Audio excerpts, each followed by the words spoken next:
Alright guys, welcome back. So today we've got Brad with his 2010 Heritage Softail Classic. So Brad, just run us through the bike.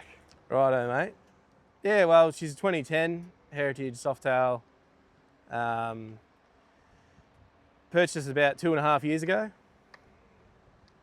And yeah, she had a few factory custom mods that the first owner elected to go for it. What did they end up throwing on it? It's got a limited paint set, so he would have probably been charged a few extra grand for that from the States back in 2010. So this is number 7 of 200. You can see it down on the tank there. They would have, back then, I've actually found the dealer, and the guy that actually sold this bike to the original owner was actually working in the dealership when I bought this secondhand. So he knew all about the bike, Yeah. which was pretty cool to know. So he spec'd it all up and sort of did everything to it that was sort of aftermarket from factory. When I purchased the bike, it basically came with 5 boxes of just stock Harley stuff. Yeah. Where did you purchase it from? So it was Peter Stevens Geelong. Yeah. Yeah. Originally it was ordered and bought through Dandenong Harley, or whatever they call that. Yeah. Is it actually from the States, or it's just the tin set only that's from the So States? I assume, well, being the year that it is, this is one of the last models that would have been made completely in America and sort of sent over here before they started getting made elsewhere. Yeah. But yeah, they would have probably it would have been like a silver bike, for instance, and then they just order the tins special delivery and they come from the States, and they basically bolt it on and change the registration numbers and everything to say that it's orange instead of silver now. Yep. Yeah.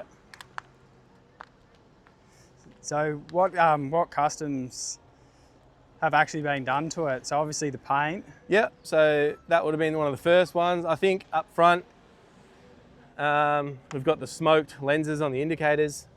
That probably would have been originally clear, I assume. Yeah.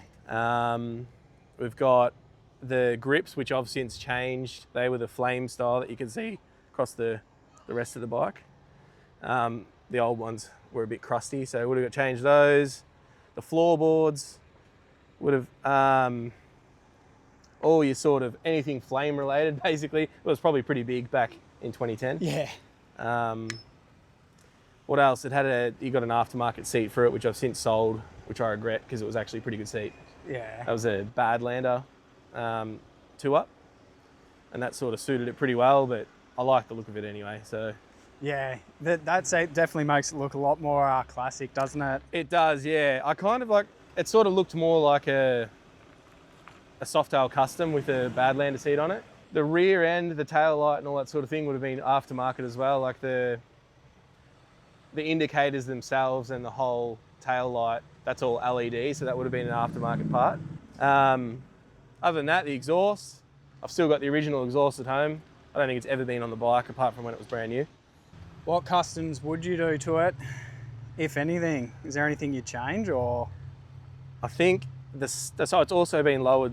So old mate lowered it 1 inch. It had like 1 inch factory lowering kit, well, from Harley anyway at the time. Yeah, yep. I would probably change that just because I'm a bit heavier and it's also very low. When I'm actually riding it, it's silly low, just like to be static. Yep. Which I like the look of, but it sort of compromises the handling a bit. Yeah. And the big floorboards as well doesn't help. So the angle that you can sort of lean on it's a bit compromised. Yeah. So if I was to do anything, I'd probably bag it just so I could have the rear end a bit higher when I go for big, like long sort of touring rides. Yep. I do big touring rides on it. That's why I bought it. Very rarely do I just sort of go on sort of smaller rides. So it does get used. It's got chips always through the paint, but That shows that it's been ridden though. yeah, So. well, that's it. They frustrate me sometimes, but I've done some of them and some I bought them with, so. Yeah. And you'd never get the chips repaired? If I knew that whoever was going to do it could match the paint, Yeah. just because it's like custom paint and it was outsourced by Harley originally, Yep. they had like a bunch of different places to do it.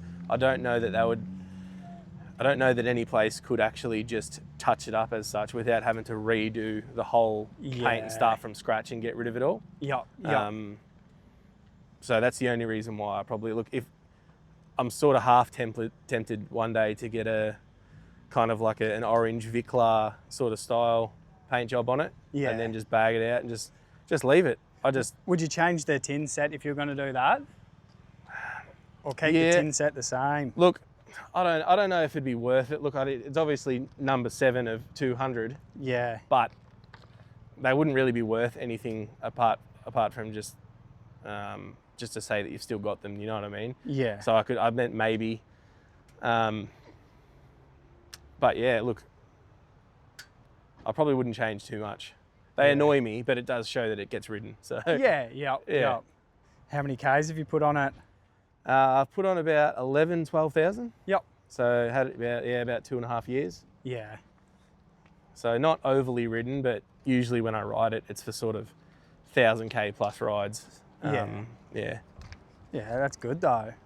So have you done any engine work to this one, or? Might have been done by the previous owner. So it's obviously got the full exhaust system, and it might have another sort of intake under there, another air filter.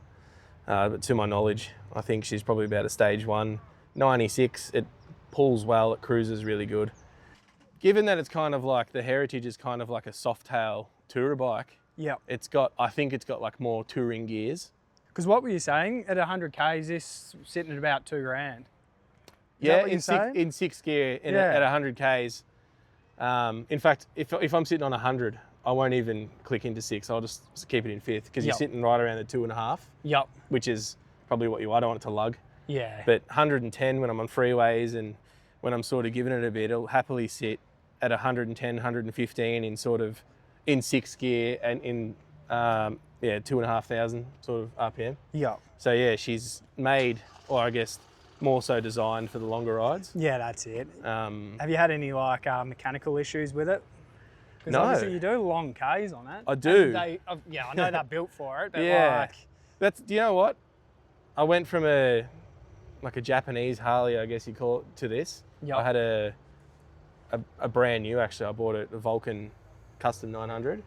Oh, it was orange as well, and I liked the look of it and that, but it just lacked in a lot of ways. Yep. I was a little bit iffy to get a Harley at first, but I've had no mechanical problems with this. Yeah. I had a dead battery once. Yep. And so I don't even know if you can consider that.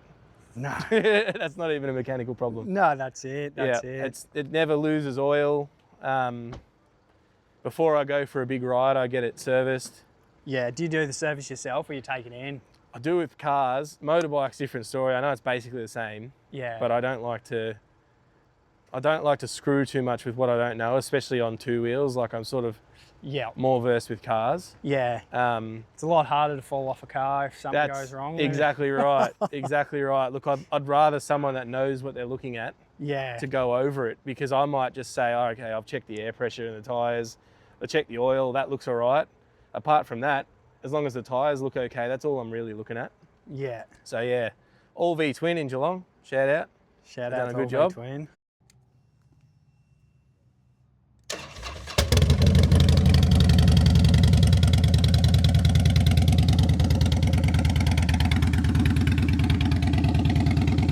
Now, if you guys enjoyed this video, make sure you hit that like button and subscribe if you want to keep up to date when I drop new videos. Plus, if you're in Australia, Victoria, and you want to get your bike featured, hit me up and we'll see if we can't make something work.